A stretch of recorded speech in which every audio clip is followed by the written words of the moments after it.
What aren't you telling me? What up and welcome to Rama Screen YouTube channel, and here's my review of Hulu's new series. We're singing paradise, paradise. Whoa. Alright, so this show is brought to you by the same guy who gave us the once hugely popular This Is Us, Dan Fogelman. And he is reuniting with his star, Sterling K. Brown, on this project, which is wonderful.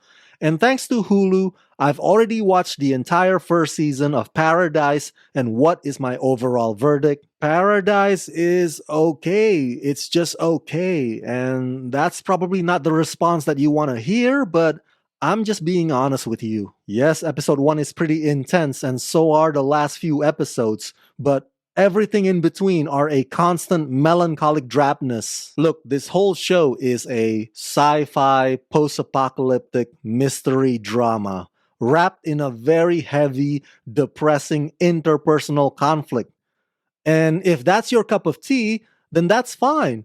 But I'm predicting that after the first 3 episodes, some audiences might hit the remote button and change the channel to something else more entertaining. Created by Dan Fogelman, Paradise is set in a serene community inhabited by some of the world's most prominent individuals.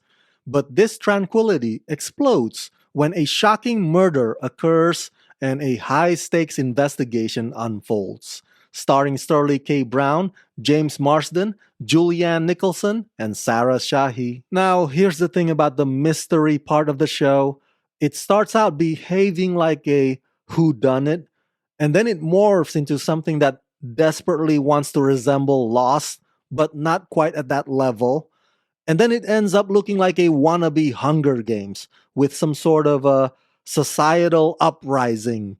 That's the best way I can describe it without spilling spoilers. And along the way, as I implied earlier, there's these sentimental, emotional beats that are often heavy-handed. And of course, the moment that Sarah Shahi steps into the scene as the psychiatrist, you know you are in for a lengthy psychological examination, and that is when Paradise turns excruciatingly dull. I think audiences won't know what they're getting themselves into, which can be a good thing. But once they are presented with the main dish, half of them would leave the couch because the show overall is just not consistently gripping and the pacing is problematic. And it got to the point where I was like, I get it. I get that we need to explore this and this character, but do we really need to spend this much time with them? The character dynamics are also uneven. The interactions between Sterling and James Marsden's characters are among my favorite. You know, the whole president and Secret Service agent banter can be both confrontational and amusing. But the rest of them, it felt like I had to drag my feet just to show an ounce of care for what they're going through. The plot is not that hard to follow, but it can also be all over the place occasionally. Dan Fogelman has always loved non-linear approach, and Paradise is no different. I just think that it over-invests in trying to build up the sensible motivations. And just like his previous show, This Is Us, Dan once again injects a lot of introspective poignancy, the exploration of characters' personal struggles with love and heartbreak and betrayal and resentment in an effort to tug at your heartstrings, but some of them do come across a bit more forced than others. That said, this is quite possibly the most ambitious project that Dan and his team have ever put together in terms of its scope and scale. Paradise does have some significant wow factor, to put it nicely. The set designs for the White House and the cave or the bunker and others are extremely elaborate, not to mention some of the visual effects involved that are quite impressive. And the acting, for the most part, is pretty solid. I think Julianne Nicholson outshines Sterling and Marsden a little bit more, even though I loathe her character.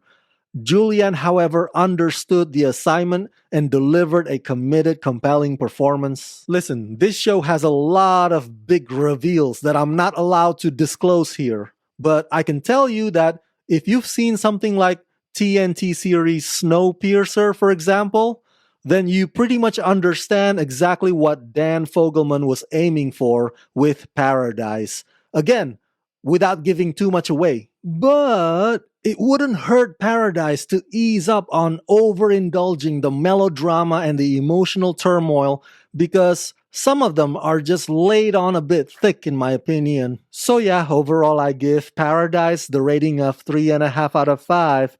It's sufficiently intriguing, but some of the episodes are not as effective as the others.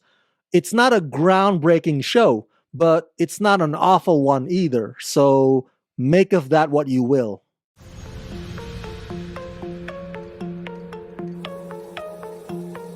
What aren't you telling me?